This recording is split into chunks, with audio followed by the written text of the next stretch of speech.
Nauwi sa disgrasya ang umano'y pakikipagkarerehan ng isang 10-wheeler sa isa pang truck sa pakurbang daan sa Antipolo. Ang 10-wheeler sumalpok at nang araro ng mga bahay, karinderya at poste.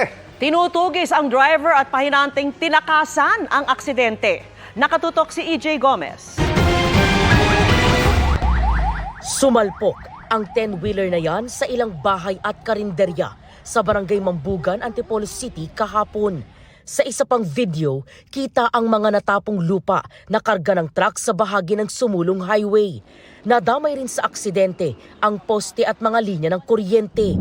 Nabasag ang windshield. Nagkayupi-yupi ang unahang bahagi ng truck at nasira ang unahang mga gulong nito. Ito po yung itsura ng lugar na pinagsalpukan ng 10-wheeler. Nagkawasak-wasak ang bahay at karinderya sa unahan. Nagkasala-salabat naman po ang mga kawad matapos ding mabangga at tumagilid ang poste ng kuryente. Mabuti na lang po at walang nasaktan o nasawi sa insidente. Ayon sa may-ari ng karinderya, kasasara lang nila nang mangyari ang insidente. Maswerte rin daw at wala siya roon at ang kanyang 6 na apo na nakipag-birthday sa tapat ng kanyang tindahan. Ako po yung nagtitinda dyan. Ngayon po, pagtawid ko, may narinig na lang kaming may parang pumutok. Pagtingin ko po, yun na po yung tindahan na yung na bangga. Makita ko yung tindahan talagang durog na Dalawang palapag na bahay naman ni Zenaida ang napuruhan din ng pagsalpok ng truck. As in, durog po talaga yung yung bahay at yung truck ay talagang bumangga doon sa pinaka doon. Pag ganun kasi yung style ng niya Kung from there, tapos pag ganun siya, pa-slanting. Nakakalungkot tingnan yung bahay, di ba? Ayon sa barangay, base sa pahayag ng mga saksi sa insidente, may hinahabol umanong isa pang truck ang sumalpok na 10-wheeler. Halos nagkakarera daw silang dalawa Pagkatapos yung isa nawala ng kontrol, bumangga dyan sa poste, siguro sa takot ng pahinanti tsaka driver, tumalon, sumakay dun sa kasama nila, tumakas na. Pasado alas 10 kagabi nang humarap sa mga otoridad at mga apektadong residente ang ilang representative ng kumpanya ng naaksidenteng truck. Galing daw sa Pampanga ang truck at nag-deliver ng buhangin sa Maynila.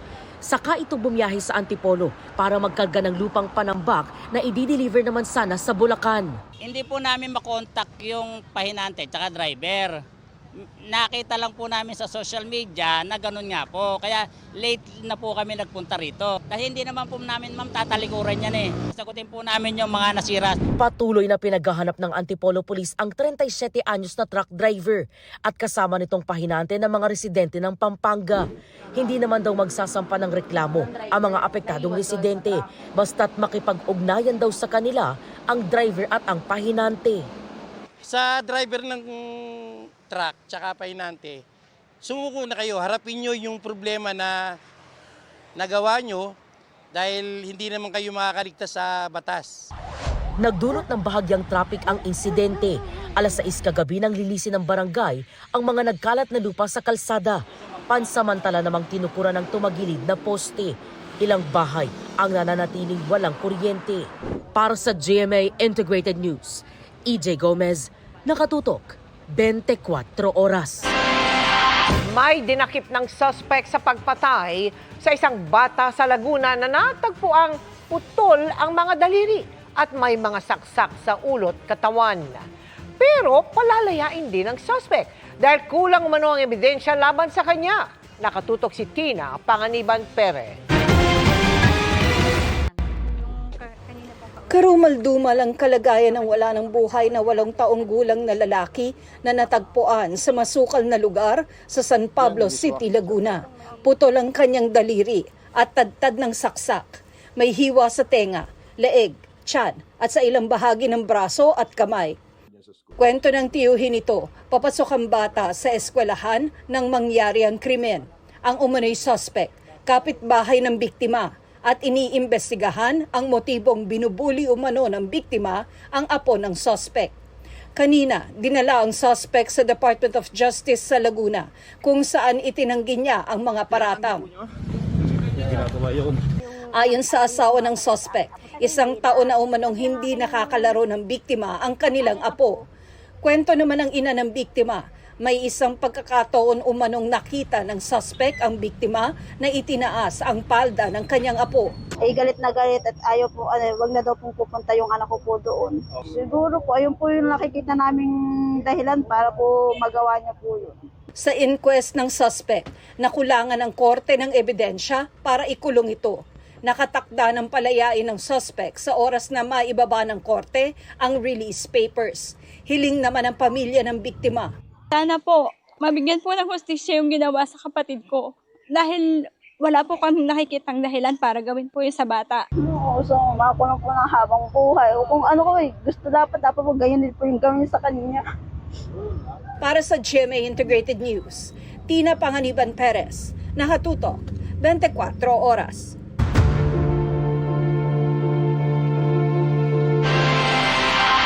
Tetestigo sa Sandigan Bayan si Public Works Secretary Vince Dizon laban kay Zaldico at iba pang sangkot sa manuwalyang flood control project sa Oriental Mindoro. May mga inilatag ding bagong reforma ang DPWH gaya ng pagbabago sa sistema ng budgeting. Nakatutok si Maki Pulido. Sa Martes, January 20, haharap si DPWH Secretary Vince Dizon sa Sandigan Bayan 6th Division para tumestigo sa pagdinig sa kaso ni dating Congressman Zaldico at iba pang kapwa akusado. Nahaharap sila sa kasong malversation of public funds, kaugnay ng umano'y maanumalyang 290 million peso flood control project sa Nauhan Oriental, Mindoro. On January 20, ako'y magtitistigo sa Sandigan Bayan sa trial ni former Congressman Zaldico. So we will give you updates dun sa aking sworn testimony sa kaso niya. Dahil ako ang complainant sa marami sa mga kasong to, makikita niyo akong magtitistigo sa maraming mga kaso. May inilabas ng arrest warrant para kay Ko pero hanggang ngayon patuloy pa siyang pinaghahanap. Kapwa-akusado ni Ko sa kaso ang mga taga-DPWH Mimaropa at mga opisyal ng SunWest Corporation. Dati nang itinanggi ni Ko ang alegasyon ng katiwalian. Sa hearing, tatalakayin ang hiling ng depensa para makapagpiyansa. Pero sabi ni Dizon, kung anuman ang sabihin niya sa bail hearing ay magiging bahagi na ng ebidensya ng prosekusyon sa paglilitis ng kaso. Sinimula na ring palitan ng ilang mga opisyal sa iba't ibang DPWH regional at district offices. Pero para raw hindi na basta-bastang mabulsa ang pondo para sa infrastruktura, magpapatupad ng bagong sistema sa budgeting. Kung dati may mga lump sum na alokasyon para sa mga congressman o senador, kahit na wala pa namang proyekto, ngayon tanging popondohan ay kung ano ang kailangan ng komunidad o mga proyektong naaprubahan ng Regional Development Council. Allocables, wala na yan. Yung sistema ng mga allocable na whatever, na hanggang ngayon, hirap pa rin akong intindihan. Wala na yan. We will do away with all of that. Ang bagong formula will have a based on the needs, primarily on the needs of the areas, of the district, of the province, of the municipality, of the region. Ano ba ang priority talaga dyan? Ano ba ang kailangan? Lahat ng project, kailangan may plano. Para sa GMA Integrated News, Maki Pulido, nakatutok, 24 oras. Kung dati tutol sa pagpapa-impeach kay Vice President Sara Duterte, tila na iba na ngayon ang tono ni Pangulong Bongbong Marcos batay sa kanyang pahayag na ibinahagi ng Malacanang. Sinagot din ng palasyo ang isiniwalat ng isang mambabatas na may nagpaplanong ipa-impeach ang Pangulo. Nakatutok si Ivan Mayrina. Sa kasagsagan noon ng usaping impeachment laban kay Vice President Sara Duterte, inihayag ni Pangulong Bongbong Marcos na hindi siya sang-ayon dito. This does not make any difference to even one single Filipino life. So why waste time on this? It will tie down the House, it will tie down the Senate, it will just take up all the time and for what? For nothing. Hindi rin natuloy ang impeachment trial ng bise matapos pigilin ng Korte Suprema dahil labag daw sa saligang batas ang ginawang proseso ng Kamara. Pero ngayon patapos na ang one-year bar rule sa Pebrero at maaari na uli maghain ng panibagong impeachment complaint. Iba na ang tono ng Pangulo, batay sa kwento ni Palace Press Officer Undersecretary Claire Castro. Ang tanging tugon lamang niya sa akin ay kung ano po ang pagtrato sa pag-iimbestiga sa flood control projects, mga anomalyang flood control projects. Ganon din po ang gawing pagtrato sa paggagawa or sa pag-iimbestiga patungkol dito sa impeachment complaint laban kay VP Sara. Ibig sabihin, managot ang dapat managot. Pero hindi lang ang bise ang posibleng maharap sa impeachment. Ayon kasi kay House Senior Minority Leader Edgar Erice, may nagkakasalan ng reklamong impeachment laban kay Pangulong Marcos na i-endorso umano nang hindi bababa sa 2 kongresista ang hindi niya pinangalanan. The usual suspects, kilala niyo naman yung mga yun. Si mga anti-Marcos and pro-DP, yun yung mga magpa-file ng complaint. Merong at least sabi niya, 2 or 3 legislators who are endorsing it. Tila batid na agad ng palasyo kung sino nasa likod nito na para umano hindi maungkat ang mga isyu laban sa bise na dati na nitong pinabulaanan. So, sa mga supporters po ng Vice Presidente na nagnanais po na magsampa ng impeachment complaint, mas maganda po siguro bago magturo at tumingin sa iba, tulungan muna nila ang idolo nila. Sinasabi ng iba, ito para makaiwas di umano ang Vice Presidente sa mga isyung paglustay at mga di umanong pagtanggap ng pondo, milyong-milyong pondo mula sa mga drug lords. So mas magandang masagot po yan. Ang mga bayan bloc sinabi naghahanda na silang muling mag-file ng impeachment laban kay Duterte. Naniniwala rin itong may basihan ng impeachment laban sa Pangulo, batay sa umano'y malawakang pagnanakaw sa national budget at aligasyon ng kickback. Kung magkaroon man, handa raw itong sagutin ng Pangulo. Ang Pangulo po, unang-una, hindi po siya nagnakaw ng pera. Pangalawa, siya po ang nagpapaimbestiga sa mga maaanumalyang flood control projects at maaaring naging sanhi ng korupsyon. Pangatlo, wala po siyang Mary Grace Piatos. Para sa GMA Integrated News, Ivan Mayrina, nakatutok, 24 oras.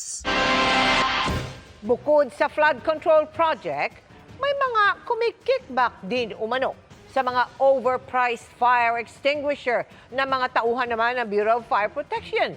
2 sinibak sa pwesto dahil kumubra umano ng hanggang 30 milyong piso mula sa benta niyan sa isang gusali pa lang. Ang Manoy Modo sa pagtutok ni Mau Gonzalez. Kapag may sunog, first line of defense ng mga establishmento ang mga fire extinguisher at sprinkler na nire-require ng Bureau of Fire Protection o BFP. Pero paano kung nagagamit ang requirement na yan para magpayaman ng ilang opisyal ng ahensya? Ayon sa Department of the Interior and Local Government, 2 tauhan ng BFP ang kumikback sa biniling fire extinguishers ng isang bagong condominium building. Parang yung inspector at yung supplier ay magkamag-anak. Tapos pinilit nila yung building na doon lang kukuha. Overpriced siya by 100%. At ayun ang pinaghahati-hatian nila dyan sa taas. Bago pa man nangyari ay natigil na natin. Pero yung attempt ay ando doon na. Pinatawa ng administrative relief ang 2 para hindi makaapekto sa ginagawang investigasyon ng DILG at ng BFP. Isa sa kanila ay mula sa BFP Quezon City at isa ay mula sa BFP NCR. Pati ibang building na nag-a-apply ng permit sa BFP, tinatakot umano para makabenta ng extinguisher na doble o triple ang presyo. Pupunta sila doon. Sasabihin sa manager doon na, wala kayong occupancy permit. Hindi kayo papasa, i-delay namin yon. Hindi kayo magkaka-occupancy permit, hindi kayo magkaka-business permit, hindi kayo magkaka-building permit. So, I would think it would run into the billions of pesos every year. Ang 30 million na kickback sa isang gusali pa lang. It is corruption that is worse. Kasi ayan, naging systemic na. Mula inspector hanggang chief ng BFP, kasama lahat, may sipa sila pataas. Pati yung mga itinatayo pa lang na gusali, pinupuntirya umano ng mga taga-BFP. Kasi ang building code natin, kung above 5 floors ka, kailangan may sprinkler system ka.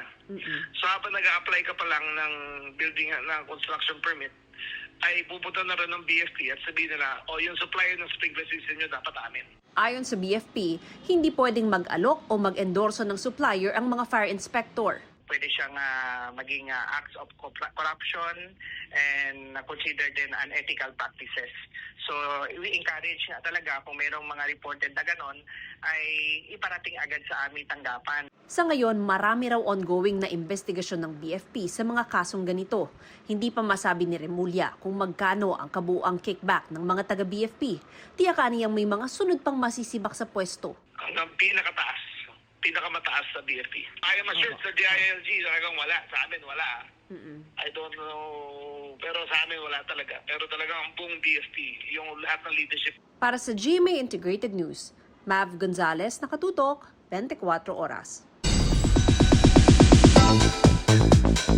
Happy Monday, chikahan mga kapuso! More projects this 2026 ang wish ni Sangre star Kelvin Miranda sa kanyang 27th birthday. Ano naman kayang nakuha niyang best gift? Alamin sa chika ni Aubrey Carampel. Kelvin Miranda just turned 27 this January 8. At sa special day niya, may simple get-together siya with the family. Nagkaroon daw siya ng time to reflect at ito nga raw ang maituturing niyang pinakamagandang regalo.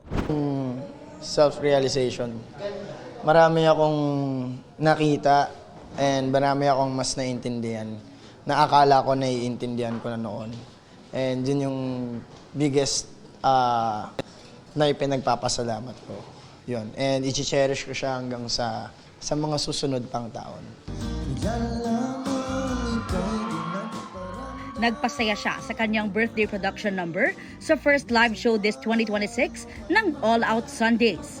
Kasama ng mga kapwa sangre na sina Angel Guardian at Faith Da Silva. Yung 2025 para sa akin is a big challenge.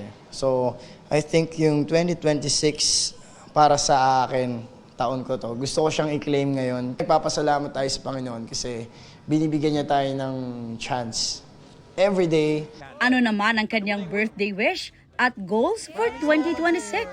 Magkaroon tayo ng maraming pelikula. Talagang pelikula this 2026 and more projects para sa atin. Sa All Out Sundays din, tinanggap ni na Kelvin, Angel at Faith ang award mula sa GMAnetwork.com para sa pinagbibidahang Kapuso Telefantasia na Encantadia Chronicles Sangre bilang Kapuso Primetime Drama Series of the Year. Kung hindi naman po dahil sa ating mga Kapuso at mga Encantadix ay talaga namang hindi po kami magkakaroon ng ganito. Kaya po para sa inyo to. Nagpasalamat din siya sa fans ng kanilang love team ni Angel na nagsiship at kinikilig kina Adamus at Dea.